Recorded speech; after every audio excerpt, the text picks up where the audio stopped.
Thank you very much for asking me to be here today.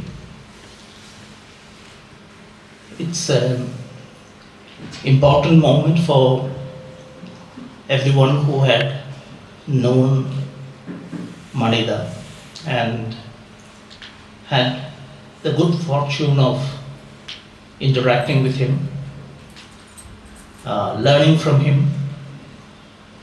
He was a great exemplar for many artist teachers.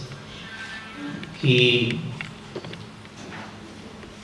filled the Indian art scene for over 7 decades as a teacher, artist, designer, and much more. And I'm happy that I have been asked to start off the year-long celebrations in a way, because there are many here who knew him as well as I did, who can probably speak on him with authority and with flourish. But I suppose it was an act of kindness to someone who just retired to come back and do these honors. So, Manida left us about less than 8 years ago. So, it's a centenary, but it's not a long time after he passed away. So, there are many, even maybe a few in the students who might have known him, met him, seen him. But there are also many who probably entered the art scene, art colleges, came here after that. And so Shishul said that I better show some slides of his work as well. So if I slightly exceed the time that is allotted to me, that is his fault, not mine. So, go ahead. Yeah. So, to begin with a little bit of his background, he was born, as I'm sure by now all of you know, in northern part of Kerala, and in a place called Kalpati. Now, this is an interesting place because he himself belongs to a community of Tamil Brahmin settlers who came to Kerala maybe in the 14th, 15th century, and they stayed in 2 or 3 parts of Kerala, and one of the most important places where they settled was Kalpati. And they had small communities which in Malayalam and Tamil we call agrarams. So they had a long street. On both sides there were houses and they settled. So it's a very interesting place.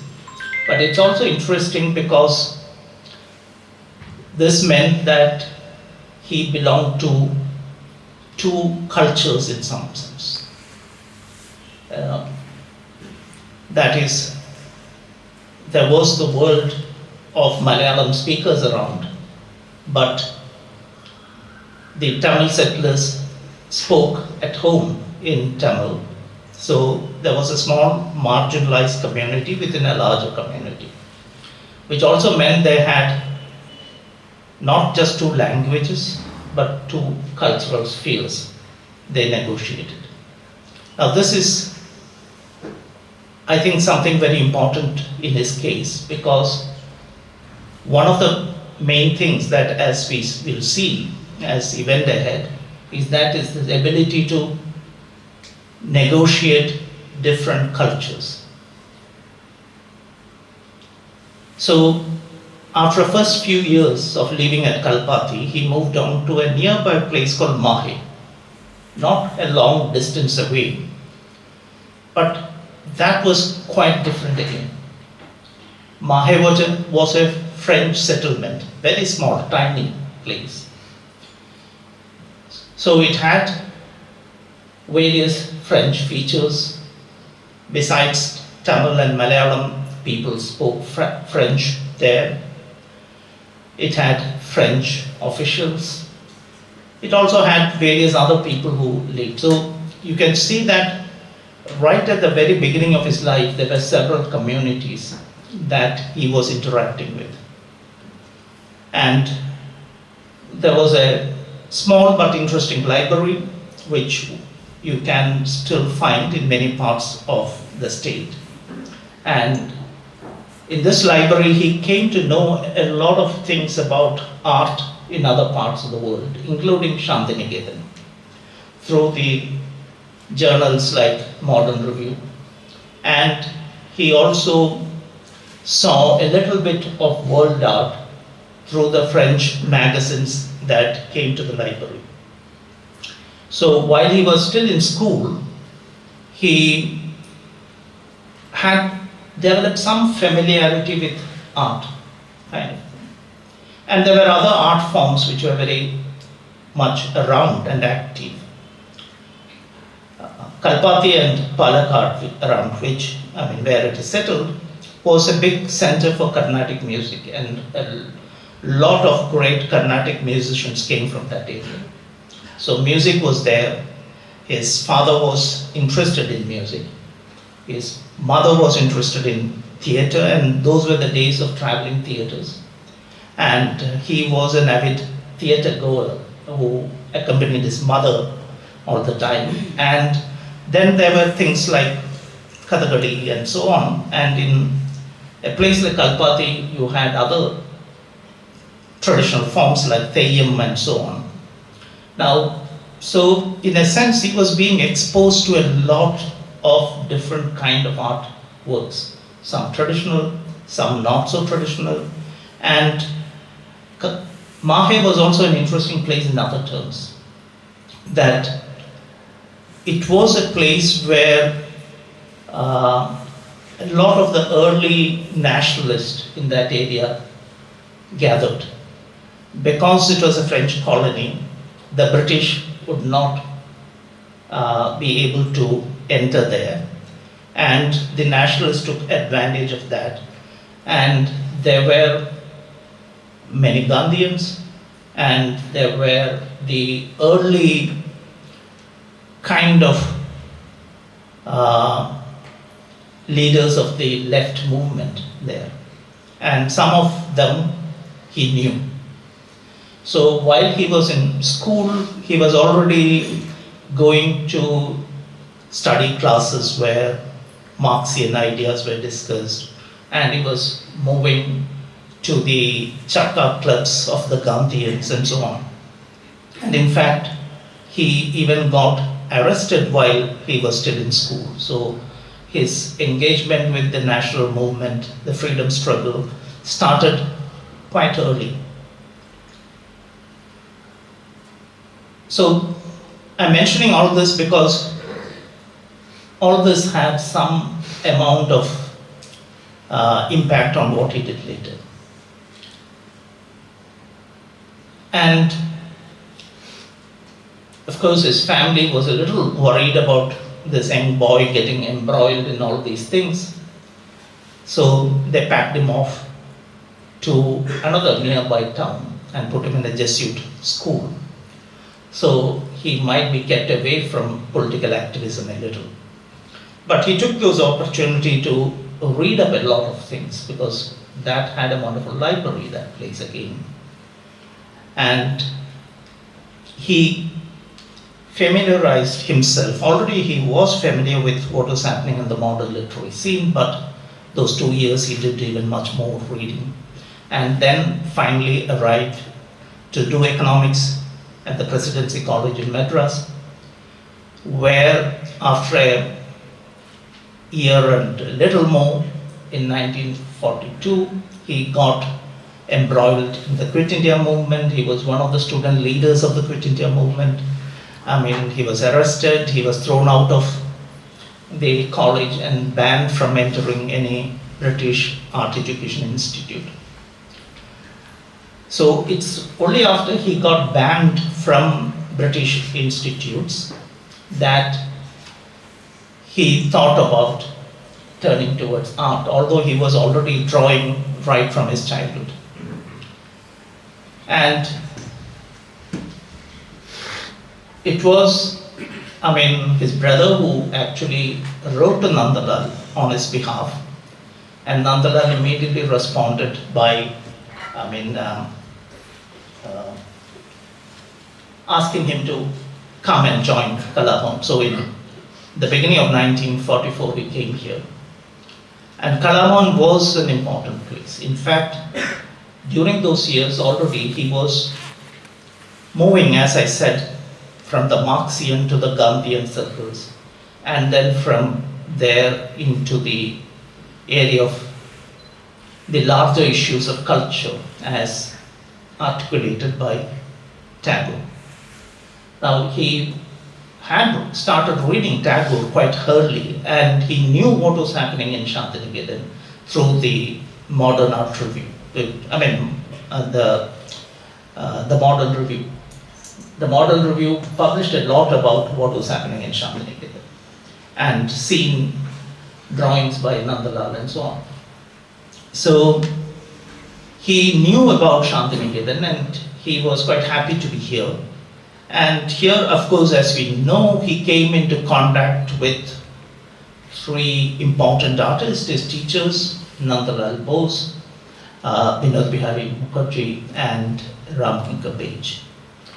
Now, all these three artists had great impact on his development, his growth, and he held them in very high regard. I mean, he also helped, in a sense, to take their ideas ahead in post-independent India. Now, the artist who actually influenced him mostly while he was a student, in a sense, was Ramkinkar. And you can see that impact on his very early work, which he was doing as he was almost towards the end of his studentship. So there was an impact of Ramkinkar, which was the first strong impact that was there on his work. And then Vinod Bihari. So he was actually moving from the youngest of his teachers, mentors, to the older ones. So you can see Vinod Bihari's impact on his next set of works. And Nandalal began to enter his thought process a little slowly and a little later, but in very important ways, as we will see. So his art kept changing. I mean, he went abroad to study after that, but when he was there, he was looking at what was happening in the modern world, but he was also looking at what had happened in Europe before modernism. That was something that he looked a little more seriously and closely than most other artists of his generation.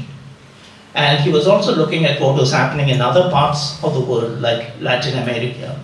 And you can see some impact of all of that in the way he used this medium of thing. And then there was, you can see some kind of echoes of somebody like Tamai on his work.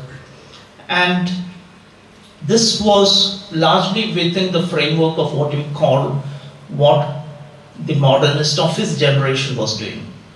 In the post-independent India, most of our artists wanted to be individualist, and there was a mixture of Cubism and Expressionism which impacted their work. And his works, we will see, was like what his contemporaries were doing. So he's a contemporary of all the progressive artists, and you can see that some similarity, I mean, not exactly in style, but in the areas of interest that we notice in other contemporaries of that period. But he wasn't very happy going that path. He was unsure if it has to be. He knew that in post-independent India, some of the issues that were very important for people like Nandalal would not be that important. The individual would be more central to this kind of art. But yet, he was not sure whether it should be this kind of highly aggressive individualism and an expressionist kind of art that springs from it, that if that should be the way ahead.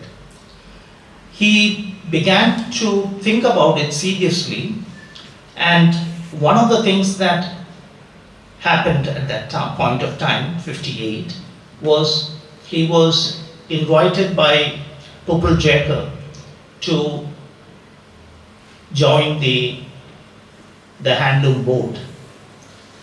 And Popul Jacob gave him this opportunity to interact with a lot of craftsmen, weavers especially. And when he did that, 2 years he left Baroda. He had already joined Baroda, and that's another thing, that he was somebody who was associated with Baroda for about 30 years, helped in shaping that art institute, then came here in 1980 until his retirement. He was associated with this place. So both these places were very important for him. And I talked about, his kind of closeness to these three teachers who taught him and how highly he held them. And that was one of the reasons that why he left Baroda after 30 years and came to Santiniketan when he got an opportunity. And when he was leaving, students in Baroda went to him and said, "Why are you leaving? You should be here, stay on," and things like that. And so he said, he told them that, see, Santiniketan is a place where three complete artists lived: Nandalal, Binod Bihari, Ramkinkar. And that is the place I would like to go and walk on the same earth. Now, this was actually a variation of what Nandalal had told his students. Because Nandalal, if you go back, you will see that almost every second, third year he took, our students' excursions to the place of importance for Buddha. So somebody asked him, "Why are we visiting this place again and again?" So Nandalal is supposed to have said, "This is the land on which the Buddha walked, and it's a privilege to walk here." So this was the answer that he was giving his students. So in a sense, this place was very, very close to his heart. So these ideas, when he went to the Weaver Service Center, interacting with these people, he thought, we have to think in terms of a language rather than a personal style, which was what the modernists were doing. So he stepped back and he began to think about what kind of language can be built. It can be a personal language. In the modern times, it would be probably a more personalized language, but still a language. So went back, he started doing the still lifes, thinking in terms of how do you visually record a thing? How does the image and fact connect up? So he did this quite for about a year. He did a whole long series of things. There is an element of what we can call post-cubist. That again was a conscious decision, because in the modern period, if there was a major shift in visual language, it was represented by cubism. And of thinking in an alternate way of how to represent things. So that's the first step he took. And he was also trying, how do you connect with issues around you, how to bring in other elements. So one of the things he did immediately after that, those still lives, is this mural in 1963 on the Ravindra Alaya. in Lucknow, and that was the year, that was because 61 was the year of Rabindranath's centenary. And so the government had started building theatres in the memory of Rabindranath across India, and he was invited to, do a mural there. So he did this terracotta mural there, and he took the King of the Dark Chamber as the subject. And you can see what he was doing in his still lifes. The same language is extended in this mural. You have various little units which are geometrical, nearly abstract, meaningless in a sense, but they combine together to make figures. They get together then to extend it to narration and so on and so forth. So, I'm not going into the details, but you can see that he was trying to move beyond the framework of modernist aesthetics in terms of just being purely visual, avoiding the narrative, avoiding, any contact with literature and so on. And he played around with these things. You can also see that some of them were individual units which was carefully made, others were standard units which he did and then played around with that. Now this is again part of the logic of post-cubist visual language in some sense. Now from those individual figures that we saw, he moved into these interiors, of course a kind of theatre, but a theatre where the narration is not very clear, the figures are not clear, but he was also, as many of the artists of that period in India were looking at what was happening elsewhere, because already by then the American abstractionists were thing, and he also goes there in between for a year, and you can see the impact of that. These are partly painted, partly collages, and he's beginning to use various kinds of grid-like structures. Now it happened partly because in the place, the studio he had in New York was very small, so he had to use smaller units to build up larger pictures. So he began to use that, and this runs through his a lot of work. And you can notice they are much more interesting than his earlier things. In a way, animated much more, and then a certain way of using the figure and figure animation is coming in here. The next thing he used was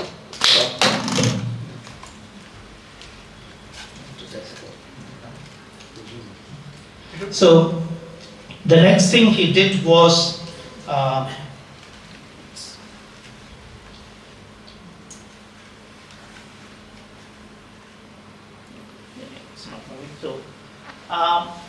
the 69 was the centenary of birth centenary of Gandhi. That's okay. That's there is an end show. Things come up. Okay. Oh, sorry. So that was the centenary of Gandhi, and again there was a public project which.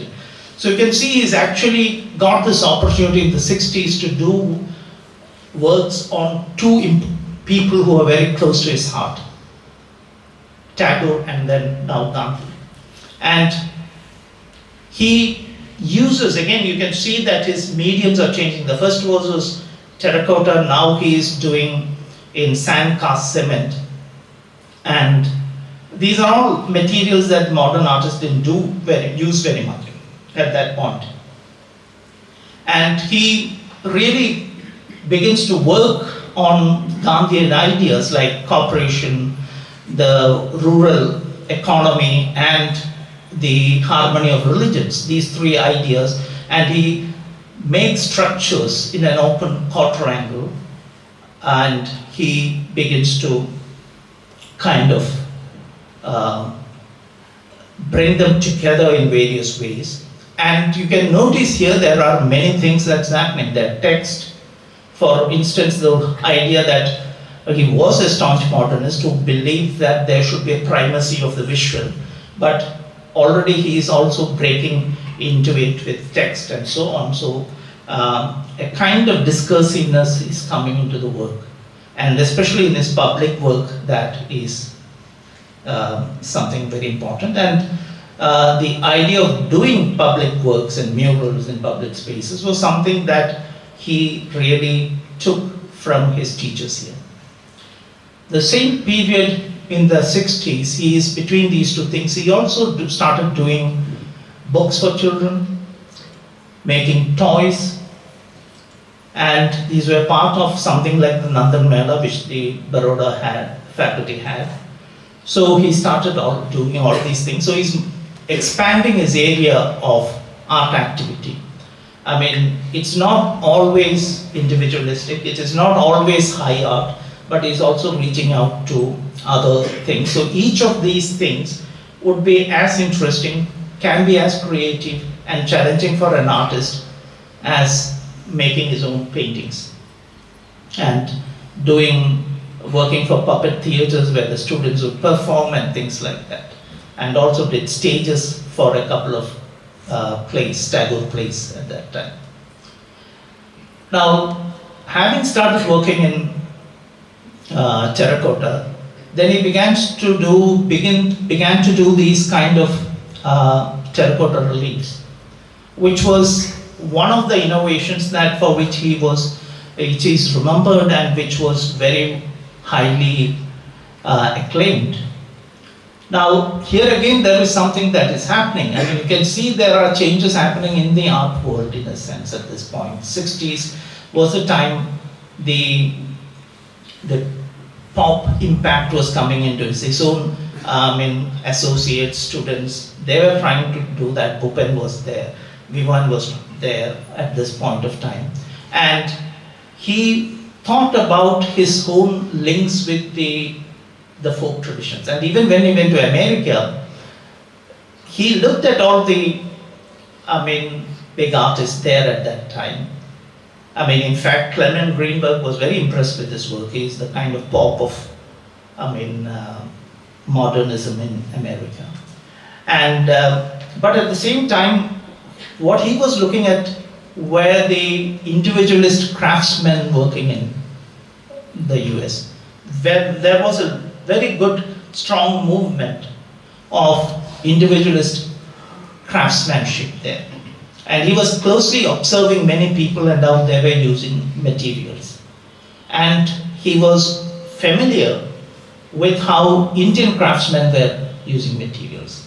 So one of the things is that he really foregrounds is that you don't have to use high levels of skills to make highly expressive images. You can make it with using very simple techniques and skills. So it was moving away from the skills but gaining in expressive things, learning lessons from craftsmen. This was the method that he was taking forward. And you can kind of dip into these traditions and produce very new kind of work. And this he did for quite some time. These set of things, this particular one, he did in Santiniketan when he came here around 1776, 77 as a visiting fellow for a year. And this is the time I actually got to know him personally. These two works are from that phase. Now, while he was here in 76, 77, he also started experimenting with glass painting. The first works were actually done for Nandan Mela. And then he went back to Baroda after that and he started doing slightly larger ones. Now here again there is something. He's taking up a tradition which you might say was a popular expression in the 17th to 19th century in India. And which was not considered very high art, but it was used in many ways. And at this point of time, probably only people were doing this little decorative things for lorries and things like that. They were using it, but the tradition had died down. But he's dipping into that old tradition. And Another insight that you see is that if earlier there was this issue of language, then the issue of different, how the materials will speak for itself. So the artist is working with the material and allowing the material to speak for him.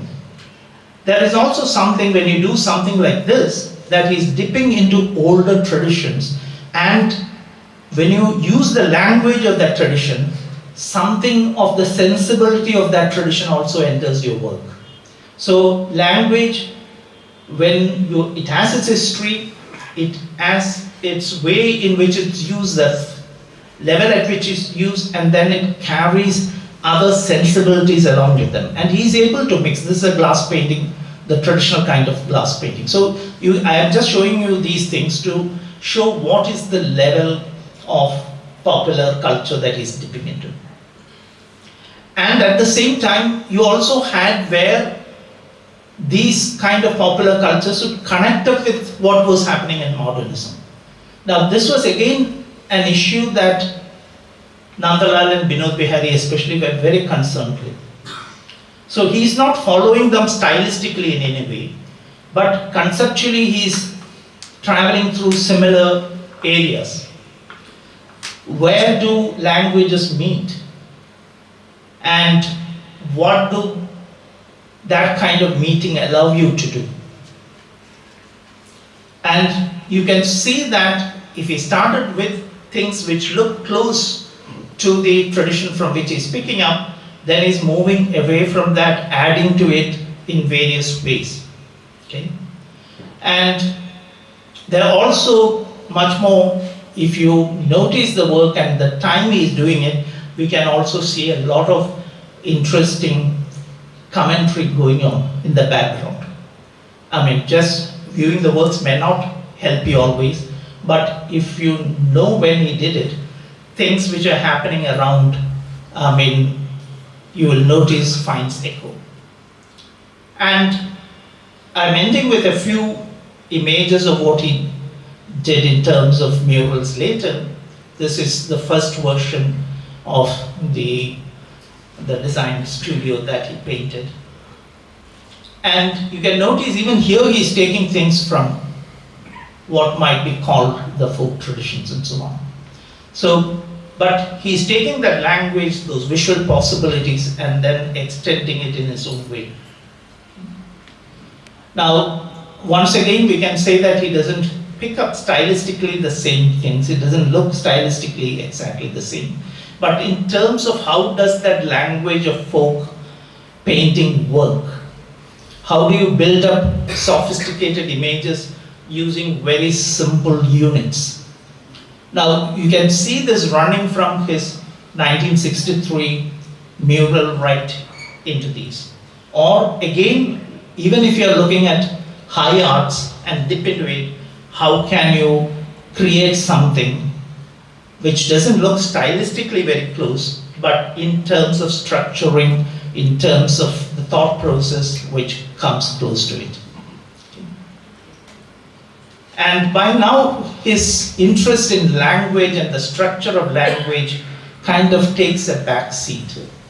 He's more interested in what is the expressive possibility that this kind of language allows. So the correlation between fact and image is less important for him.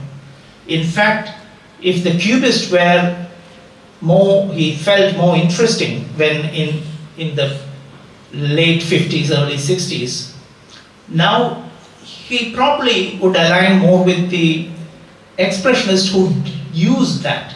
Not his own contemporary expressionist, but expressionist in the larger kind of thing.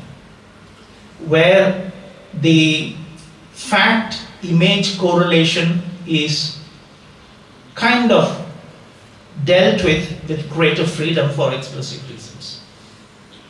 The way colors relate to planes and things like that, you are making a kind of big shift in those things.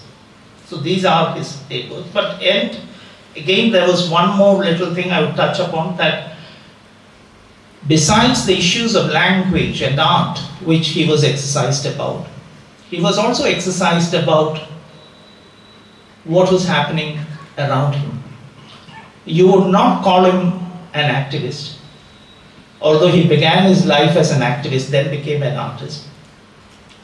One of the last conversations I had with him, he said that he is not an activist artist, but an artist activist. And you can see elements of it running through his thing, his career.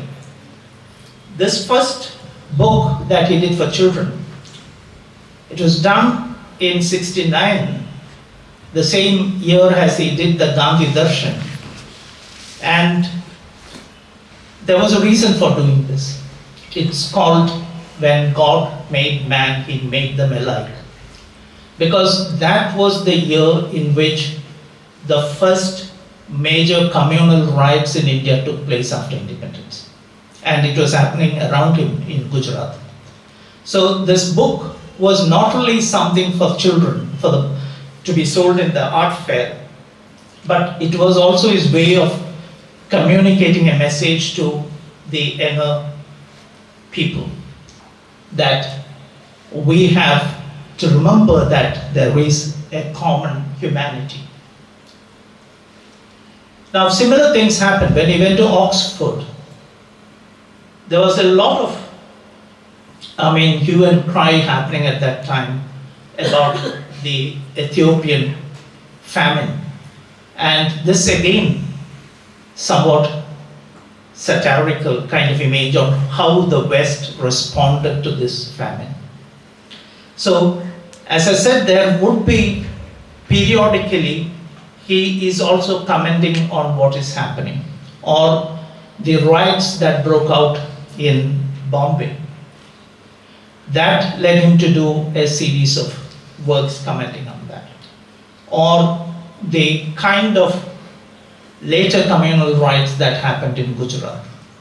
So he's not consistently turning himself into an activist, but he's always having a pulse on those social issues.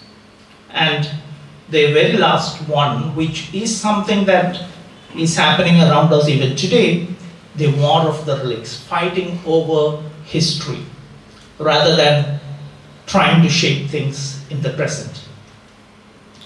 Now I end with this to show that when he did these works, there might be all these things, all these different concerns overlapping and simultaneously coexisting. It's great fun, it's a celebration, it's a wonderfully joyful work, but when you are looking at it, there are traditional symbols coming up somewhere and that relate to what was happening in Santiniketan at that time, and things, images which just is fabulous new mythology in some sense and fun. And the same would have an image of Durga, which is a commentary on how we are probably fighting each other and what kind of a shift can we make in that. So it's a traditional Durga image, but Durga seems to be fighting not with weapons but with flowers. And the same thing would have little vignettes of humorous events, two lovers, probably two young students, meeting on a moonlit night, and somebody else on the adjacent wall probably spying on them or ogling at them, or he himself sitting at a corner of the mural, or an artist like him looking at the world around and painting it, one unaware of what is happening on the adjacent wall. All little fun things which again dips into various levels of traditions, and maybe even very evocative little images in the midst of all that, almost as simple, abstract, like a haiku, which is actually lines which I took from one of his text that he wrote for an exhibition. Okay, thank you. Shanti, Shanti, Shanti.